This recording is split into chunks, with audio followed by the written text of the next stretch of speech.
Crispy, zesty, and ready in minutes. Let's make the ultimate lemon pepper chicken. 500 g chicken breast or thighs. 2 tablespoons lemon juice. 1 tablespoon lemon zest. 2 teaspoons black pepper, freshly crushed. 1 teaspoon garlic powder. 1 teaspoon paprika. Salt to taste. 2 tablespoons olive oil. Fresh parsley for garnish.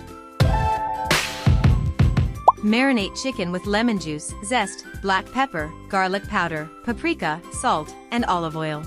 Let it rest for 15 minutes. Heat a pan on medium flame, add a drizzle of oil. Place chicken and cook 5 to 6 minutes each side until golden, juicy, and cooked through. For extra flavor, squeeze fresh lemon juice on top while cooking. Serve hot, garnish with parsley, and pair with veggies or rice. That's it. Quick, flavorful lemon pepper chicken in under 20 minutes. Don't forget to like and subscribe for more delicious recipes.